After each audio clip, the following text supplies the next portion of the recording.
Konnichiwa! A day in my life as a small business owner. Today's video nga ay mag-isa nga na naman tayong namalengke sa bayan. At pagka-uwi ko nga, pagkatapos ko mamalengke, dumiretso nga ako dito sa pwesto para ibaba nga lahat ng pinalengke ko. Ibababa ko nga muna lahat ng mga pinamili ko at uuwi nga rin ako sa bahay para nga rin maligo. Maaga pa kasi talaga ng mga time na to, kaya may time pa nga rin ako para maligo, babe. Nag-chat nga rin pala yung isa kong angels dyan na mag-half day nga siya. Kaya nga eto, mag-isa nga na naman tayo mag-o-open ng pwesto. So for today's video, yung isa kong angels ay absent kasi nga mag-e-exam nga siya. At yung isa kong angels ay may importanteng gagawin. At last day niya nga rin today, magpapasukan na nga rin kasi sila. Ito nga muna yung ginawa ko, sinabit ko nga muna yung mga tinapay dyan para nga hindi na makain ng kahit sinong gustong kumain na maliliit na bodbwet. At eto, pag uwi ko nga ng bahay, naabutan ko nga si nanay naglalaba dito sa harap ng tindahan. Babe, winashing niya na yan. Nawashing niya na yan, babe. Ginaganyan niya pa. Nandiyan nga sa tindahan at wala nga rin talaga kasing bantay. At eto na nga, fast forward. Nakaligo na nga ako ng mga time na yan. Mukha lang hindi.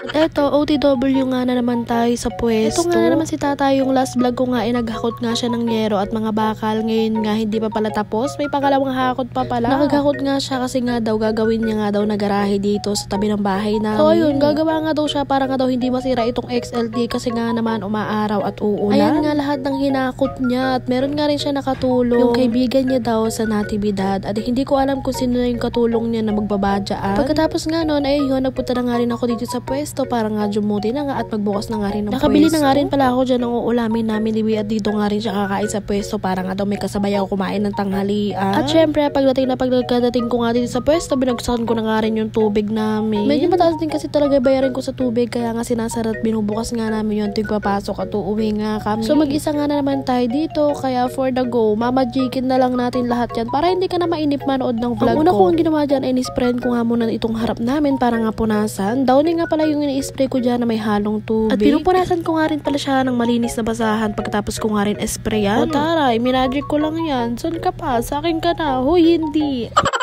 Diba, naayos ko na nga yung harap namin at isusunod ko naman itong labas. Pipitik lang ako dyan. Diba? Taray. Oh, dito naman tayo sa kitchen namin. Diba? Ayan siya, guys. Sobrang kalat niya pa. Pipitik na naman ako dyan. Ay, walang pumitik. Pero okay na yan. Fast forward na lang, diba? Pag opening ka talaga dito sa pwesto, medyo marami ka pa natin talagang gagawin bukod nga sa closing. O, dito naman tayo sa part na to mag-aayos kasi buka nga naman talagang sinabugan ng granada sa sobrang kalat nga at sabog-sabog nga talaga yung mga gamit dito. At ayan na nga, hindi pa nga rin nga tayo tapos dyan kasi nga sinabayan ko nga ng pagluluto ng ating spam. Pinuno ko na nga rin yung lutuan para mabilis na nga rin talaga. Gagawa nga na naman kasi ako ng musubi at ayan nga tapos na nga rin ako magsaing and fast forward tapos ko na nga lutuin lahat ng spam at etong itutuloy ko na nga rin lahat ng gagawin ko dito. Oh, ito, fast forward na naman, 'di ba? Finish na siya, girl. Ito nga, dumating na nga rin si B. Late na nga rin siya ng mga time na yan. Ayan ah. Hinihingi niya nga sa akin yung charger dyan at mag-i-speaker nga daw siya. At ito na nga rin, tanghalian na nga rin talaga at alo-ulo na rin yung mga time na yan. Late na nga rin kami magla-lunch kaya kakain na nga rin kami ng lunch. At pagkatapos na nun, habang naghihintay nga ako ng customer namin, nagkakabit nga ako dyan ng eyelash extension. Nabili ko nga rin pala to sa TikTok kaya nga tinry ko nga kung maganda nga rin siya. In fairness, approve siya sa akin. At nagustuhan ko nga rin talaga siya. Kinabitan ko nga rin si Tita Kyla ng ganyan bago nga siya umalis sa pwesto. Kasi last day niya naman talaga today. At wala na, mababawasan na nga isa natin angels kaya kailangan natin talaga magsipag ng magsipag. Kakabitan ko nga rin yung isa kong angels dyan pagka okay na nga siya kasi nagluluha-luha pa siya ngayon. Broken hearted ata. Huy!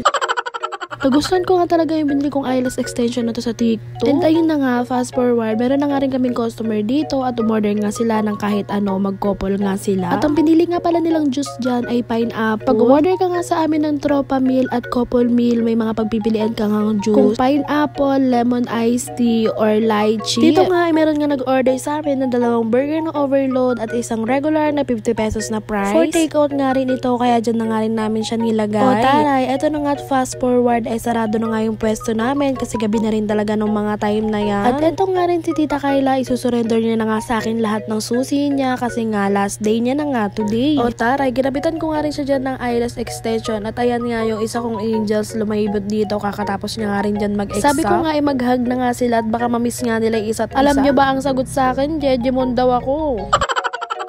Nalulungkot nga rin ako kasi matagal ko rin nakasama si Tita Kyla dito sa pwesto at masipag nga talaga yung bata na yan. Pero Tita Kyla, dahil last day mo na ngayon, sasabihin ko na, ikaw yung laging late. Hala na booking. And good luck sa'yo, pagbutihan mo yung pag-aaral mo at sana wag ka malilate sa school ha. Okay lang dito sa pwesto, wag lang sa school. At ayun, enjoyin mo lang yung pagiging college mo, mag-aral ka ng mabuti para sa pamilya mo. Naiiyak na siya. Oh my gosh, Charis. Umahanap pa talaga ako na makakasama ko dito sa pwesto kapag na-absent yung isa kong angels. Kasi ba naman mahirap talaga mag-isa dito sa pwesto, lalo na nga pag nagsabay-sabay yung mga customer namin. So far, wala pa talaga ako nakikita at iniisip ko talaga kung sino talaga yung makakasama ko dito. Anyways, nakauwi na nga rin ako ng mga time na to at naabutan ko nga si tatay kumakain habang nanonood nga sa Nintendo. Hindi talaga nalalaro yung Nintendo na yan kasi si tatay nga gumagamit, nanonood nga sa YouTube. Alam nyo ba yung pinapanood? Batang Quiapo, o parehas kami. Punta nga rin ako dito sa bahay ng tita ko at nandito ko yung kapatid ko tsaka yung mga pinsan ko, nagtitiktok nga sila. Eto tita, in-attitude na ako. Wait lang ha. Ayan, attitude kaya. Masaya nga rin ako nakikita kapag nakikita ko nga silang nagbabanding-banding na nga ganyan. Nga rin kami nila kuya dati, nila kuya Aisen at Irish Ate Dayan. Pero ngayon, malaki na kami, kayo na yon. Turn nyo na yan, walang magpaplastikan ha, magmahalan kayo. Siya hanggang dito na lang, babush.